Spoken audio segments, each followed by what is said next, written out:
싱크대 밑에서 떨어지는 물소리가 처음 들렸을 때 나는 뭔가 이상하다고 느꼈다. 싱크대 밑에서 물 떨어지는 소리가 처음 들리기 시작한 건 사흘 전이었다.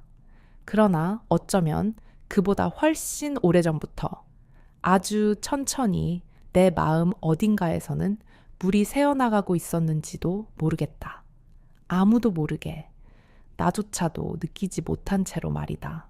서울 관악구의 오래된 다세대 주택 2층, 벽지가 바랜 좁은 집, 찬장 위엔 지난 명절에 쓰고 넣어둔 떡국용 그릇들이 먼지를 뒤집어 쓰고 있었다. 나는 변함없이 아침 식탁에 앉아 남편과 마주 앉아 있었다. 둘 다 아무 말이 없었다.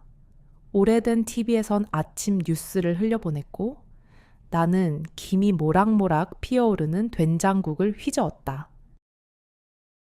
밥 먹어. 내 목소리가 낯설게 들렸다. 남편은 눈길도 주지 않고 조용히 밥 숟가락을 들었다. 반찬도 예전보다 훨씬 단출했다. 예전엔 소소하게 웃음도 나누고 이런저런 이야기로 밥상이 붐볐지만 언제부턴가 우리의 대화는 밥 먹어 아니면 응, 이 전부였다. 말도 감정도 점점 메말라가고 있었다. 싱크대 밑에서 물 새는 소리 나요. 며칠 전부터. 말을 꺼내도 남편은 고개조차 들지 않았다. 응? 알아서 고쳐야겠네? 예상한 답이었다. 전에는 이런 말에 서운함이라도 느꼈겠지만 이제는 그마저도 없다. 감정이 무뎌지는 게 이런 걸까? 나는 밥 숟가락을 내려놓고 한숨을 쉬었다. 무언가 점점 비어가는 느낌. 그게 어디서부터 시작된 건지, 언제 이렇게 됐는지조차 희미했다. 그날 오전, 남편은 친구 만나러 나간다며 무심히 외출했다. 집 안은 다시 고요했다. 쿵, 문 닫히는 소리가 나고 TV 소리마저 끄니 나는 살며시 숨을 들이마셨다. 그리고 천천히 주방 의자에 앉았다. 물방울 떨어지는 소리가 또렷하게 들렸다. 똑똑똑. 나는 스마트폰을 꺼내 근처 배관 수리 업체를 검색했다. 예전엔 이런 것도 남편 몫이었지만 이제는 다 내 몫이다. 번호를 눌러 전화를 걸었다. 1시간 내로 기사님 보내드릴게요. 단정한 목소리가 들려왔다. 전화를 끊고 거울 앞에 섰다. 화장기 없는 얼굴, 깊어진 주름, 볼살이 빠진 뺨, 손등에는 군데군데 거뭇한 반점이 보였다. 나는 손을 올려 눈과 주름을 살짝 펴봤다. 언제 이렇게 늙었을까? 언제부터 나를 이렇게 바라보지 않았을까? 가슴 한쪽이 저릿했다. 초인종이 울렸다. 나는 흠칫 놀라며 문 앞으로 걸어갔다. 문을 열자 처음 보는 남자가 서 있었다. 낡았지만 깨끗한 작업복에 무거운 공구 가방.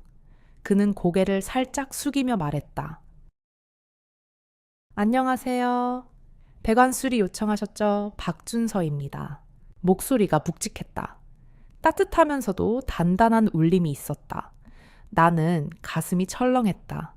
오랜만에 남편 외의 남자 목소리를 들은 것만으로도 이상하게 긴장이 됐다. 네, 들어오세요. 주방 쪽이에요. 그는 신발을 벗고 천천히 따라 들어왔다. 나는 괜히 손을 닦으며 주방으로 그를 안내했다. 작업복 등 뒤로 흐르는 땀 자국이 눈에 들어왔다. 그 등 근육의 미세한 움직임이 나도 모르게 눈길을 끌었다. 여기입니다. 계속 물 떨어지더라고요. 네, 확인해 볼게요. 그는 커다란 손으로 싱크대 문을 열었다. 손가락 마디가 두툼하고 손바닥은 거칠었다. 그런 손을 본 건 참 오랜만이었다. 내 남편의 부드럽기만 한 손과는 전혀 달랐다. 나는 어느새 그의 손가락 움직임을 멍하니 바라보고 있었다. 배관이 오래돼서 조인트가 약해졌네요. 조심해서 고치면 괜찮을 겁니다. 필요한 말만 차분히 하는 그의 목소리가 안정감을 줬다. 박준서는 스패너를 들고 조심스럽게 작업에 들어갔다. 나는 한 발 뒤로 물러서서 그를 지켜보았다. 오래 묵은 것들을 고치고 정리하는 손놀림이 능숙했다. 수도 밸브 좀 잠가 주실래요? 그의 말에 나는 얼떨결에 고개를 끄덕이고 수도 밸브로 다가갔다. 손이 스치는 순간 짧은 전류 같은 감각이 지나갔다. 숨이 턱 막혔다. 손끝이 찌릿했다. 이런 느낌 대체 얼마만이었던가. 나는 당황스러움을 감추며 물러섰다. 그는 묵묵히 스패너를 돌렸다. 가끔 테이프를 건네달라고 손을 내밀었다. 나는 어색하게 웃으며 도왔다. 그의 손이 내 손끝에 닿을 때마다 내 심장은 어쩐지 조용히 파동을 일으켰다. 한참이 지나고 그가 장갑을 벗었다. 다 됐습니다. 일단 당장은 괜찮을 거예요. 근데 배관이 전체적으로 오래돼서 나중엔 교체하시는 게 좋겠습니다. 네. 감사합니다. 내 입에서 불쑥 튀어나온 말이 있었다. 차, 한잔 하실래요? 순간 나 스스로 놀랐다. 남편도 아닌, 오랜 친구도 아닌, 처음 본 사람에게 내가 차를 권하다니. 하지만 박준서는 잠시 머뭇거리다 고개를 끄덕였다. 우리는 좁은 주방 테이블에 마주 앉았다. 전기 포트에서 물이 끓는 소리가 났다. 나는 손이 떨리는 걸 숨기며 커피 2잔을 준비했다.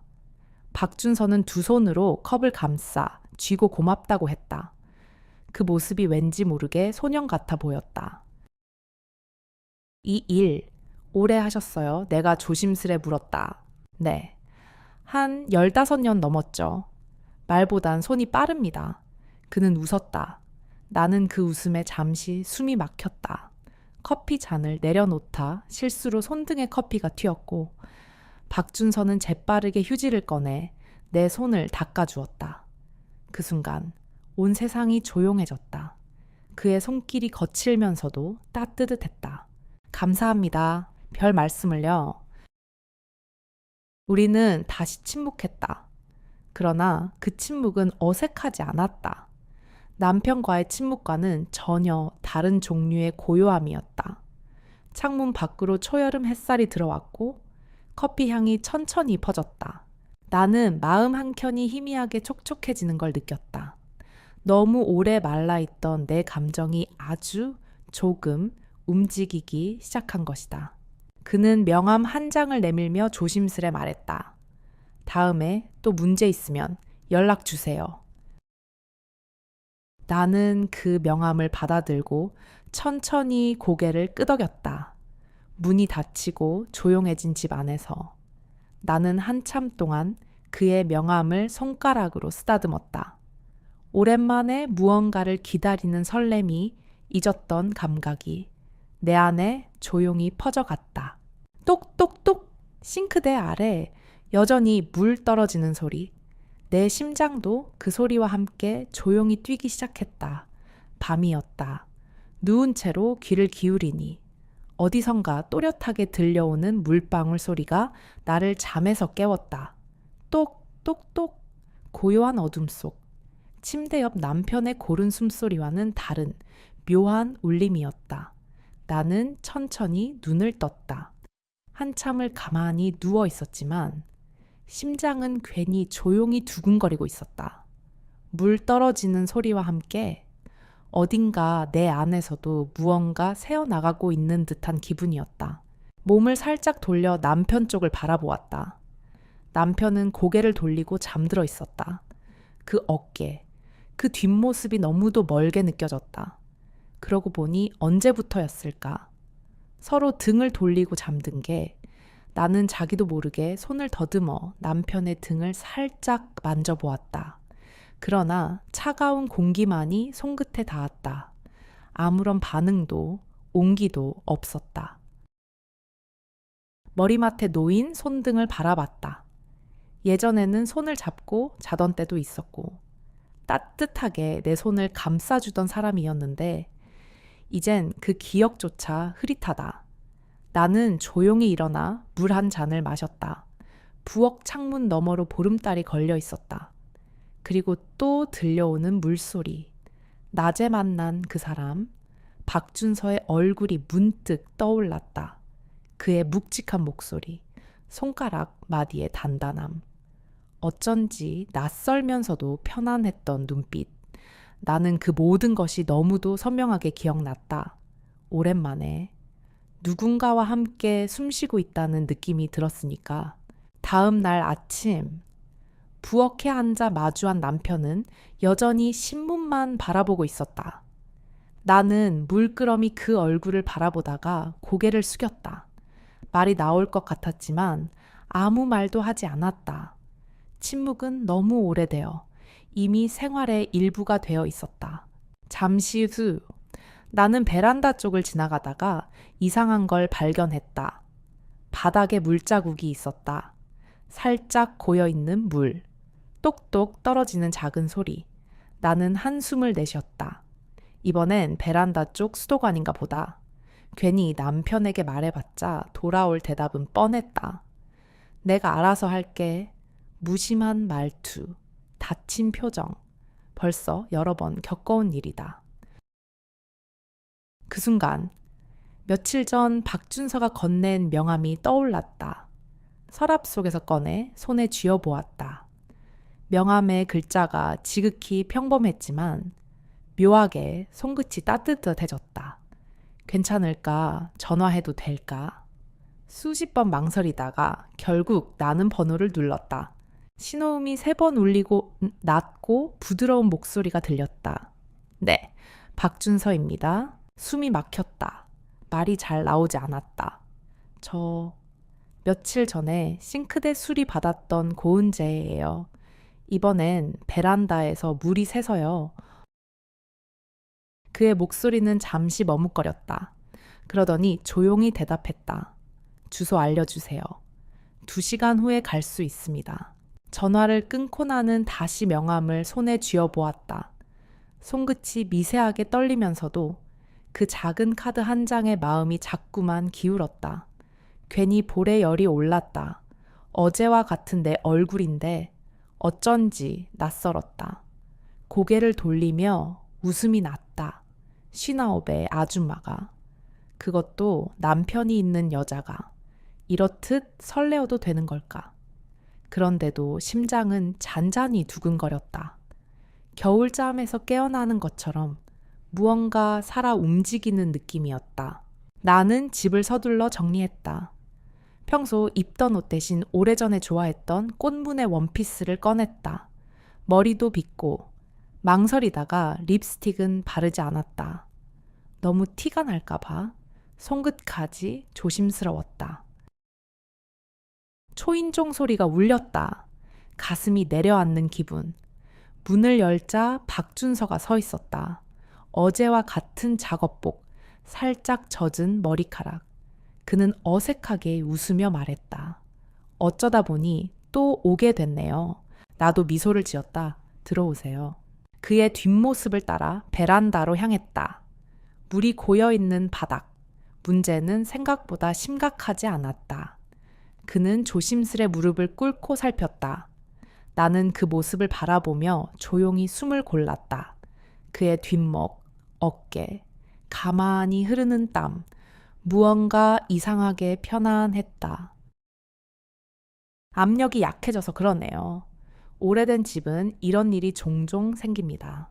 나는 고개를 끄덕였다. 압력이라. 저도 요즘 그런 기분이에요. 그는 고개를 들었다. 눈이 마주쳤다. 말은 하지 않았지만 둘 다 무언가 느꼈다. 말없이 미소를 주고받았다. 어쩌면 내 안에 오래된 압력도 견디지 못하고 조금씩 새어나가는 중인지도 모른다. 작업은 조용히 진행됐다. 나는 그가 요청할 때마다 테이프를 건넸고 스패너를 받았다. 손이 몇 번 스쳤다.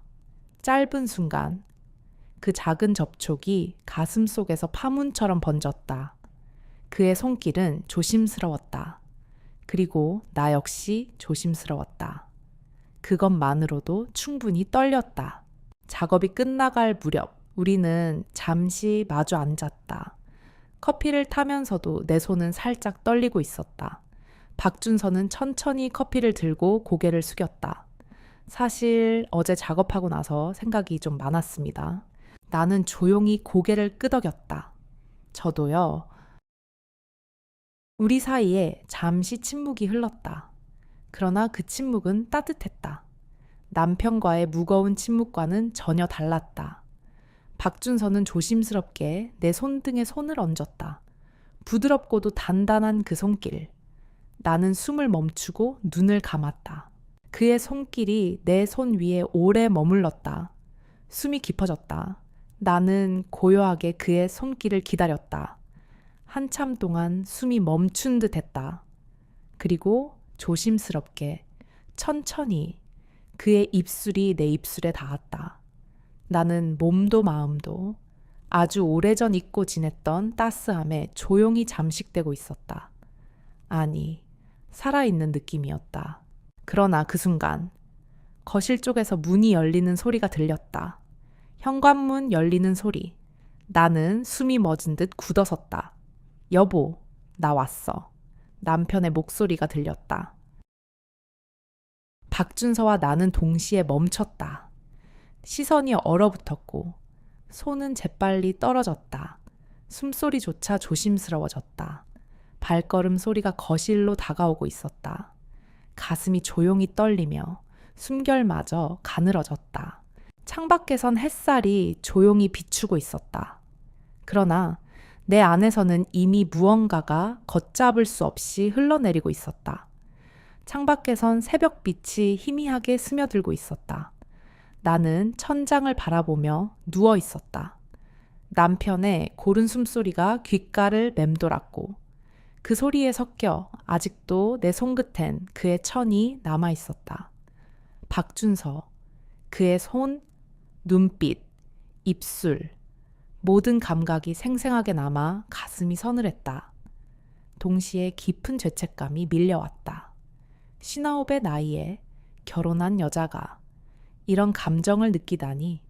그런데 이상하게 나는 한 번도 이렇게 살아있다고 느껴본 적이 없었다. 침대 옆 탁자 위에 놓인 그의 명함이 보였다. 나는 천천히 몸을 일으켰다. 머리가 어지럽고 심장이 두근거렸다.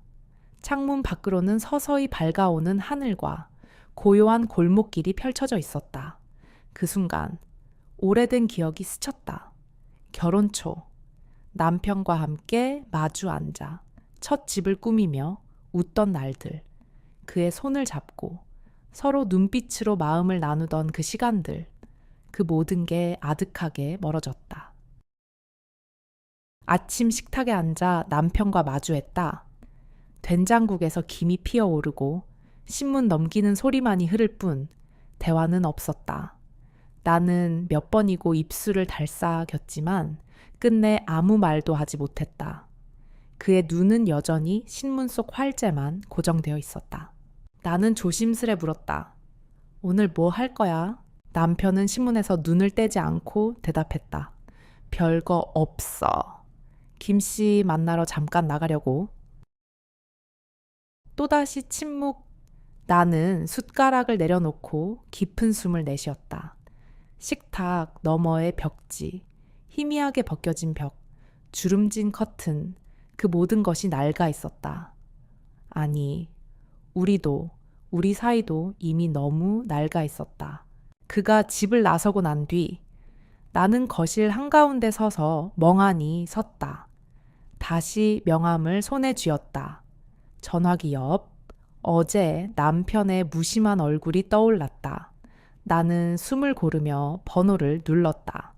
그러나 손가락은 떨리고 가슴이 답답했다. 결국 수화기를 들었다가 놓고 또 들었다가 다시 내려놓는 일을 몇 번이고 반복했다.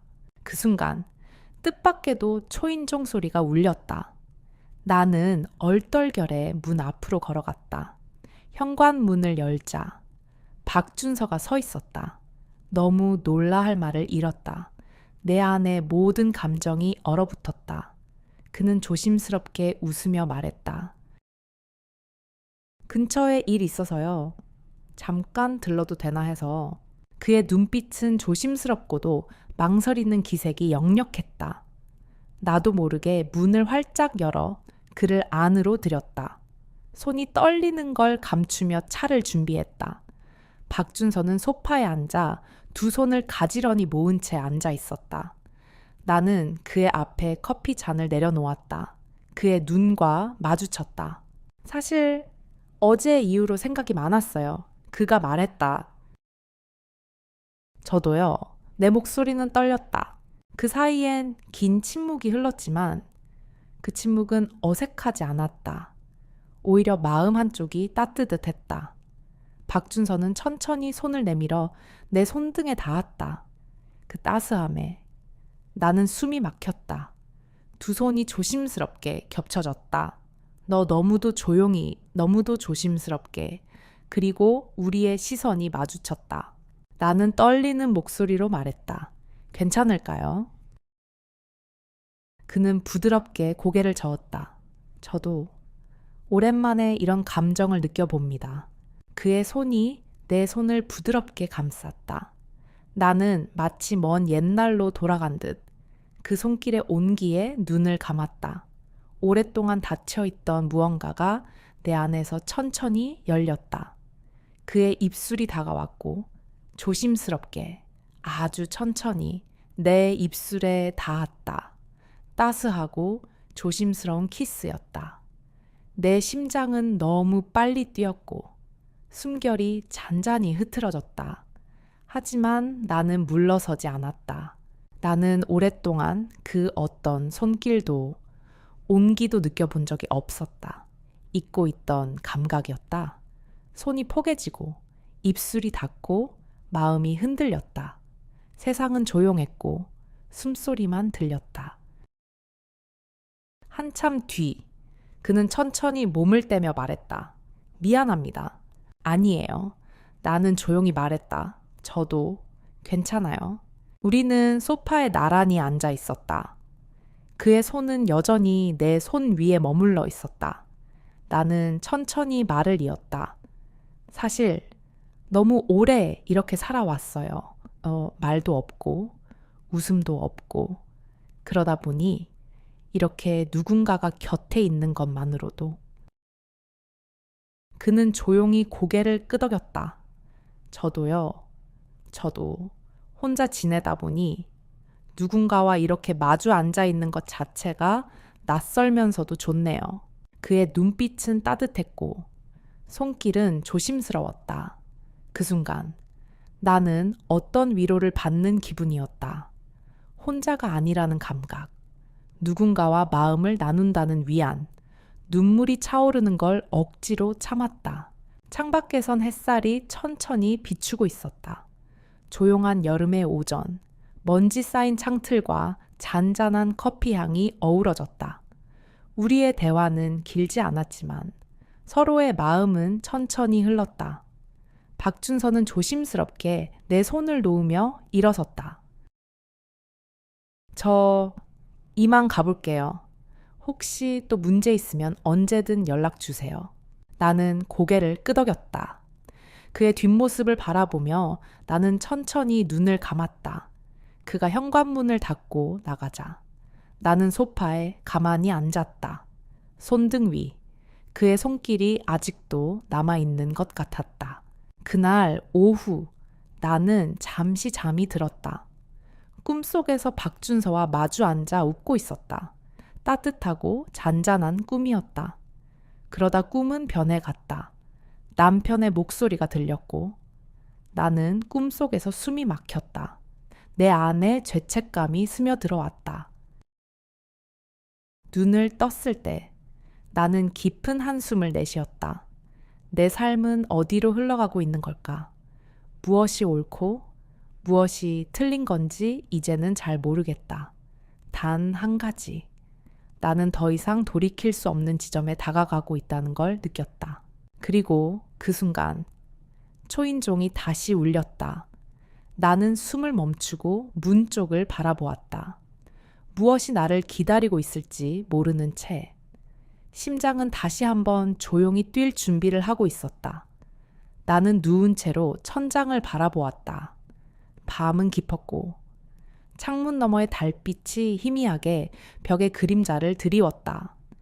남편의 숨소리는 여전히 일정했고 나는 몸을 돌릴 엄두도 내지 못한 채 그대로 얼어 있었다. 심장이 조용히, 그러나 분명히 요동치고 있었다. 내 손등, 내 입술, 내 가슴 한복판에 여전히 남아있는 그 사람의 온기. 나는 눈을 질끈 감았다. 방금까지 일어났던 일들이 믿기지 않았다. 아니, 믿고 싶지 않았다. 조금 전 현관문이 열리고 남편이 집으로 들어왔다. 나는 본능적으로 몸을 떼었고 박준서 또한 어색하게 가방을 움켜쥔 채 일어섰다. 짧은 순간 모든 것이 무너지는 듯한 두려움이 엄습했다.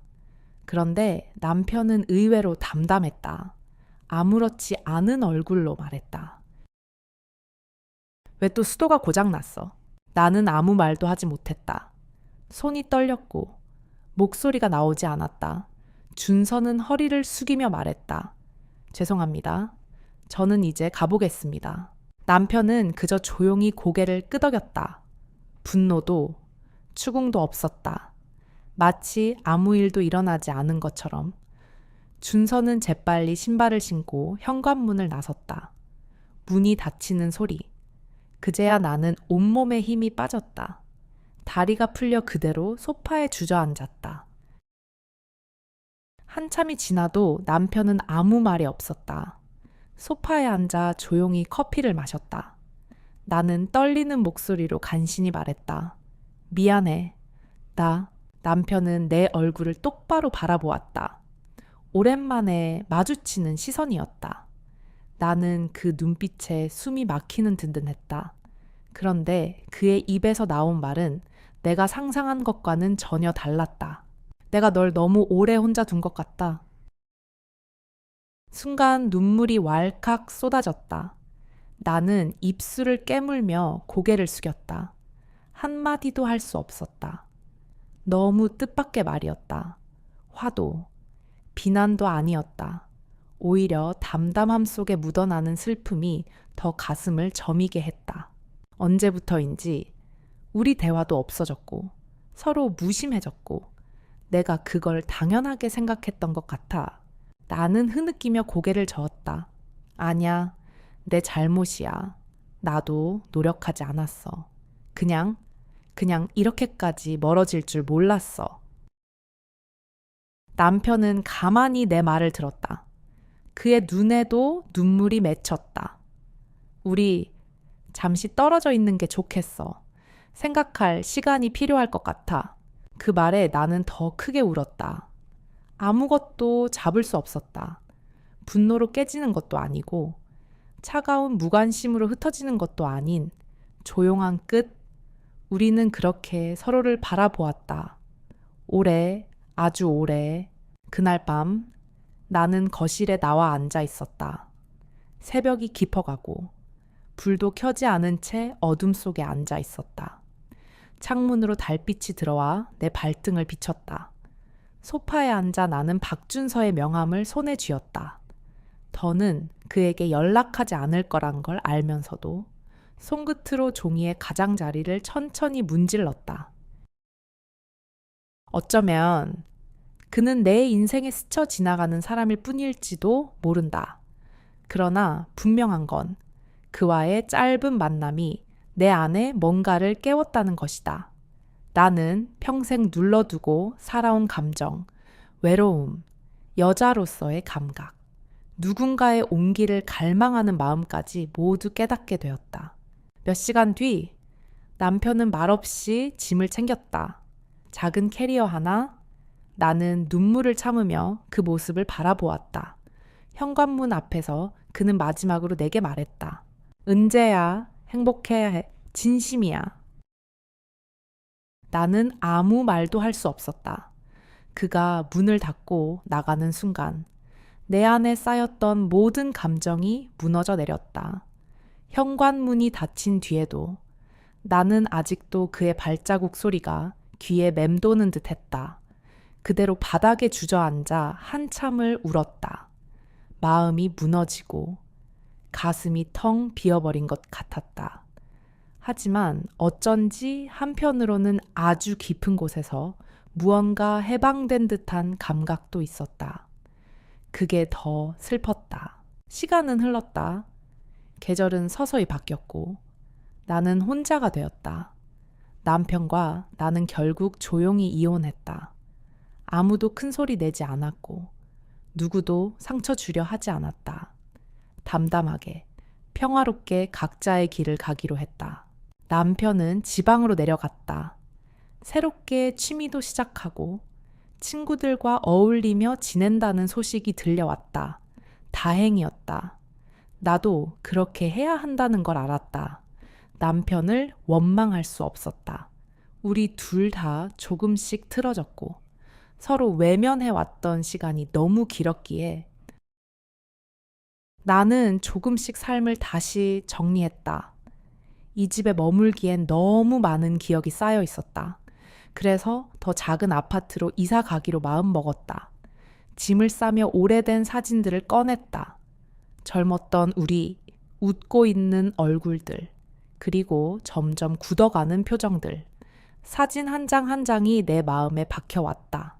이삿짐을 정리하다가 문득 손에 잡힌 도자기, 조각, 싱크대 밑에서 흘러나온 물처럼 나도 천천히 흘러가야 한다는 걸 깨달았다.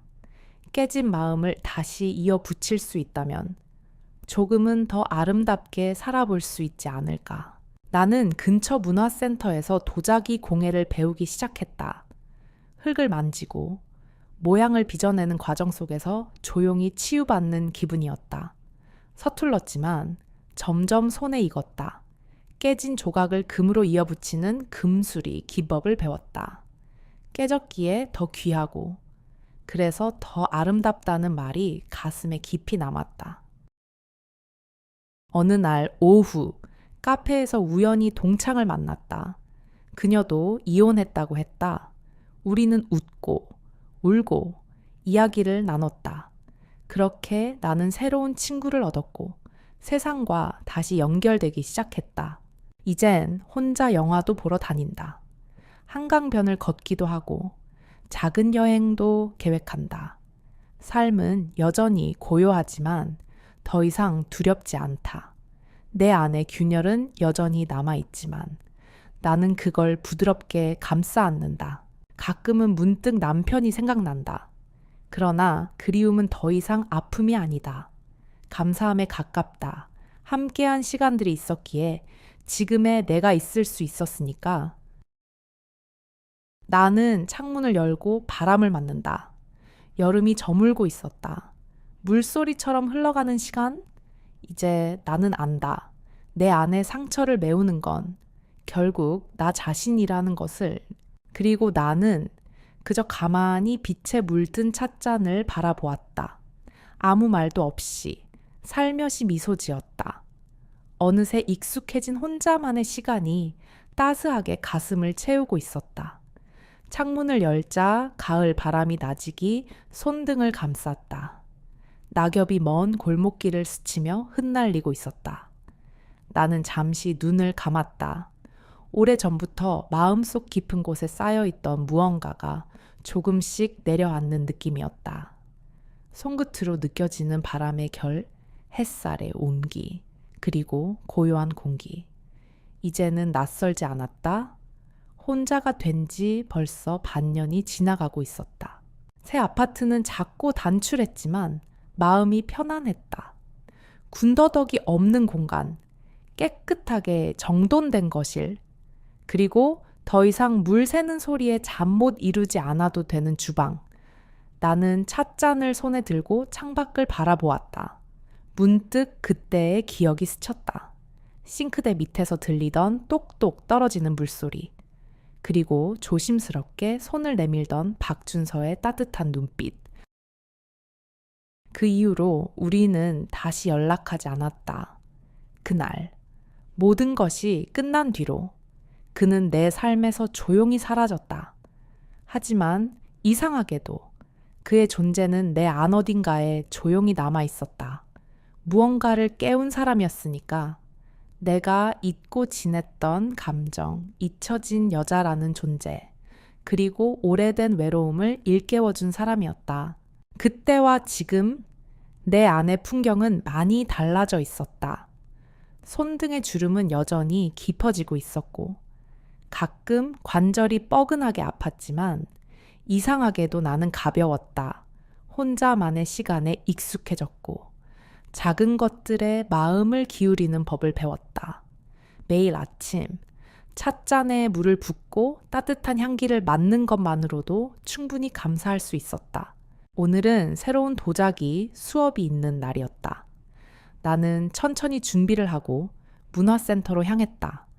골목길에 늘 앉아 계시던 할머니가 오늘도 작은 의자에 앉아 햇살을 받으며 귤을 까고 계셨다. 나는 가볍게 인사를 건넸고 할머니는 환한 미소로 답해 주셨다. 이런 소소한 일상이 이제는 따뜻하게 느껴졌다. 도자기 공방은 따스한 조명이 비추는 작은 공간이었다. 흙냄새와 나무 가루 냄새가 섞여 있었다. 나는 익숙하게 앞치마를 두르고 자리로 향했다. 손끝으로 흙을 만지는 순간 조용히 숨이 깊어졌다. 두 손으로 흙을 감싸고 천천히 모양을 빚어나가다 보면 마음이 잔잔해졌다. 완벽하지 않아도 괜찮았다. 삐뚤어져도 갈라져도 금이 가도 괜찮았다. 오늘은 금수리 기법을 배우는 날이었다. 깨진 도자기를 금으로 이어붙이는 방식. 선생님은 부드러운 목소리로 말했다. 흠집이 있는 게 더 귀한 거예요. 상처가 있기에 아름다울 수 있는 거죠. 그 말에 나는 조용히 고개를 끄덕였다.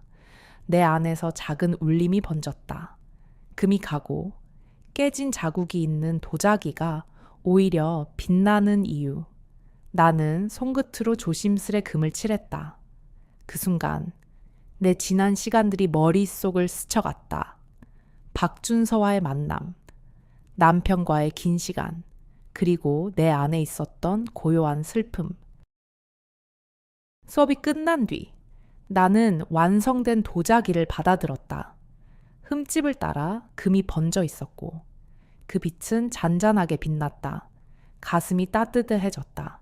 집으로 돌아오는 길. 나는 손에 든 도자기를 가만히 들여다보았다. 그것은 마치 내 인생의 축소판 같았다. 많은 것이 깨지고 흩어졌지만 나는 그 모든 것들을 다시 이어붙이고 있었다. 저녁, 아들 현우가 오랜만에 찾아왔다. 현관문을 열자 그가 웃으며 들어섰다. 엄마, 집 좋네. 아늑하다. 나는 반갑게 웃으며 맞이했다. 우리는 함께 소박한 밥상을 차렸다. 김치찌개와 고등어 구이, 그리고 작은 나물들. 현우는 식사를 하며 내 얼굴을 유심히 바라보았다. 엄마, 요즘은 괜찮아. 나는 잠시 멈췄다가 고개를 끄덕였다. 괜찮아. 오히려 요즘은 좀 편해졌어. 그 말에 현우는 미소 지었다. 엄마 표정이 달라졌어. 전보다 훨씬 밝아 보여. 나는 웃었다. 정말 그랬다. 내 얼굴도, 내 마음도 조금은 달라져 있었다. 현우는 식사를 마친 뒤 소파에 앉아 조용히 말했다. 엄마, 혹시 외롭진 않아? 나는 잠시 생각하다가 천천히 대답했다. 외로울 때도 있어. 근데 이제는 그 외로움을 견딜 수 있게 된 것 같아. 그리고 그게 나쁜 건 아니더라. 현우는 조용히 고개를 끄덕였다. 그의 눈빛에 안도와 다정함이 담겨 있었다. 나는 내 손등을 내려다 보았다. 주름지고 반점이 생기고 하지만 여전히 내 손이었다. 여전히 따뜻하고 여전히 쓸모 있는 손. 밤이 깊어지자 현우는 집으로 돌아갔다. 나는 고요하게 현관문을 닫고 부엌에 앉아 다시 도자기를 바라보았다. 금이 빛나는 흠집 위로 손가락을 천천히 문질렀다. 세상의 모든 상처는 그렇게 다시 이어질 수 있다는 걸 이제는 믿고 싶었다. 창문을 열자 찬 바람이 불어왔다. 나는 담요를 어깨에 두르고 잠시 앉아 있었다. 거실은 고요했고 물소리도 들리지 않았다. 대신 내 안에서 잔잔히 흐르는 감각이 있었다. 나 자신에게 돌아온 감각. 내 인생의 작은 빛. 그때 핸드폰이 조용히 울렸다. 화면에 낯익은 이름이 떠올랐다. 나는 숨을 멈춘 채 화면을 바라보았다. 조용히 떨리는 손으로 핸드폰을 들어 올렸다. 그리고 나는 그 전화를 받을지 아니면 그냥 두어야 할지 천천히 숨을 내쉬며 가만히 앉아 있었다. 창문 너머로 겨울 햇살이 희미하게 비치고 있었다. 손끝이 얼얼할 정도로 차가운 공기가 거실을 감돌았다. 나는 따뜻한 찻잔을 두 손으로 감싸 쥔 채 가만히 앉아 있었다. 전화기는 여전히 테이블 위에 놓여 있었고 화면엔 마지막 통화 기록이 그대로 떠 있었다. 나는 그 번호를 지우지도 다시 걸지도 않았다. 그냥 거기 그대로 마치 먼지 쌓인 옛 사진처럼 가만히 놓아두고 있었다. 박준서. 그 이름이 입안에서 소리 없이 맴돌았다. 마음 한구석이 저릿했다. 다시는 돌아가지 않을 무언가. 그러나 분명히 내 안에 자국을 남기고 지나간 시간이었다. 그가 준 따뜻함도, 흔들림도, 그리고 결국 선택하지 않은 나 자신도 나는 그것들을 부드럽게 감싸쥐었다. 더는 부정하지 않고 그냥 그렇게 흘러가도록 두었다. 아파트 단지를 따라 천천히 걸었다. 가로수에는 마른 나무잎 몇 장만이 바람에 흔들리고 있었다. 손목이 시큰거려 주머니에 넣었지만 한 손으로는 작은 종이봉투를 들고 있었다. 도자기 공방에서 완성된 작은 찻잔이었다. 흰색 바탕에 금으로 이어붙인 실금이 섬세하게 번져 있었다. 흠집을 숨기지 않고 오히려 드러내며 더 빛나는 잔. 그것이 내 마음 같았다. 길모퉁이 슈퍼 앞에 선 아파트 주민 몇몇이 모여 담소를 나누고 있었다. 나는 고개를 살짝 숙여 인사했다. 낯선 얼굴이 아닌 익숙한 동네 사람으로서의 인사가 자연스러워졌다. 혼자라는 것이 예전만큼 불안하지 않았다. 사람들 사이에 조용히 섞이면서도 스스로의 중심을 잃지 않는 방법을 조금씩 배워가고 있었다. 집에 돌아오자 아들 현우의 톡 메시지가 도착해 있었다. 엄마, 주말에 시간 되면 같이 밥 먹자. 친구랑 셋이. 나는 미소 지었다. 좋아. 날짜 알려줘. 라고 답장을 보내며 이제는 이런 소소한 약속도 설렘으로 다가오는 나 자신을 느꼈다. 오후가 깊어질수록 햇살은 짧아지고 나는 주방에 서서 조용히 손을 움직였다. 오랜만에 미역국을 끓이고 있었다. 다시마 향이 퍼지자 어릴 적 엄마가 끓여주던 미역국 냄새가 문득 떠올랐다. 나는 눈을 감았다. 기억은 언제나 냄새와 함께 찾아왔다. 국을 끓이던 손이 잠시 멈췄다. 나는 서랍 안쪽 깊숙이 있던 명함을 꺼냈다. 시간은 흘렀지만 그것을 버리지도 못했고 어쩌면 버릴 생각도 없었다. 그것은 기억의 한 조각이었다. 나는 명함을 가만히 바라보다 다시 서랍에 넣었다. 다시 열어볼 일이 있을까 스스로에게 물었지만 대답은 필요하지 않았다. 마음은 이미 알고 있었다. 어떤 문은 열지 않고 두는 것이 더 나은 법이라는 걸. 그날 밤 나는 오래간만에 혼자 영화를 보러 갔다. 소극장의 몇몇 관객들만 조용히 자리를 지키고 있었다. 나는 한쪽 구석에 앉아 가볍게 숨을 고르고 스크린을 바라보았다. 영화는 잔잔한 멜로였다. 두 사람이 평생에 걸쳐 조금씩 사랑을 배우고 아픔과 상처를 견뎌내는 이야기. 영화의 결말부. 주인공 노부부가 마지막으로 손을 맞잡는 장면에서 나도 모르게 눈물이 흘렀다. 너무 조용히, 그러나 뜨겁게.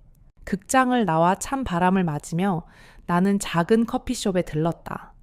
뜨거운 커피를 받아들고 창가에 앉아 가로등 밑으로 흩어지는 눈발을 바라보았다. 사람들의 웃음소리, 커피 향기, 창문 너머로 비치는 빛들, 삶은 생각보다 아름다웠다. 나는 처음으로 그렇게 느꼈다. 외롭지 않았다. 아니, 외로움마저도 자연스러운 삶의 일부였다. 며칠 뒤, 현우가 집에 찾아왔다. 그는 예전보다 자주 전화를 걸었고 함께하는 시간도 늘어났다. 엄마, 얼굴 좋아졌네. 표정이 밝아 보여서 좋아. 나는 웃으며 밥상을 차렸다. 현우와 나는 도란도란 이야기하며 오랜만에 웃음도 나눴다. 따뜻한 밥과 웃음, 그리고 말없이 이어지는 공기마저도 소중하게 느껴졌다. 식사가 끝나고 우리는 함께 차를 마셨다. 현우는 조심스럽게 말했다. 엄마, 혹시 그 사람은 어떻게 됐어? 순간 나는 잠시 멈칫했다. 그는 더 묻지 않았고 나도 서둘러 대답하지 않았다. 그러나 조용히 미소 지었다. 괜찮아. 다 괜찮아졌어. 현우는 안도의 미소를 지었다. 나는 아이가 아닌 내가 그를 위로하고 있다는 것을 문득 깨달았다. 우리 둘 다 어른이 되어가고 있었다. 밤이 되자 나는 혼자 창가에 앉았다. 어둠 속에서 빛나는 도자기 찻잔이 테이블 위에 놓여 있었다. 나는 조용히 손끝으로 금이 간 자리를 쓸어 보았다. 그것은 흠집이 아니라 살아온 시간의 흔적이었다. 깨지더라도, 흘러내리더라도 결국엔 이어붙일 수 있다는 걸 나는 이제 알고 있었다. 바람이 조용히 커튼을 흔들었다. 그 속에서 나는 오랫동안 듣지 못했던 고요한 평화를 느꼈다. 그리고 그 순간 전화기가 진동했다. 화면에는 낯익은 번호가 떠올랐다. 나는 핸드폰을 들여다보며 오래도록 멈춰 섰다. 가만히 아무 말도 하지 않고 심장이 조용히 다시 뛰기 시작하는 걸 느끼며 어느새 계절은 또 한 번 바뀌어 있었다. 바람은 차가웠고 나무잎들은 서서히 색을 잃어가고 있었다. 그러나 내 안에는 처음으로 잔잔한 평화가 자리 잡기 시작했다. 몇 달 전만 해도 상상할 수 없었던 일이다. 누군가의 손길에, 누군가의 눈빛에, 그리고 오래된 상처에 조용히 숨을 죽이며 살아가던 내가 이제는 조금씩 자신의 삶을 바라볼 수 있게 되었다. 삶은 결코 한순간에 바뀌지 않았다.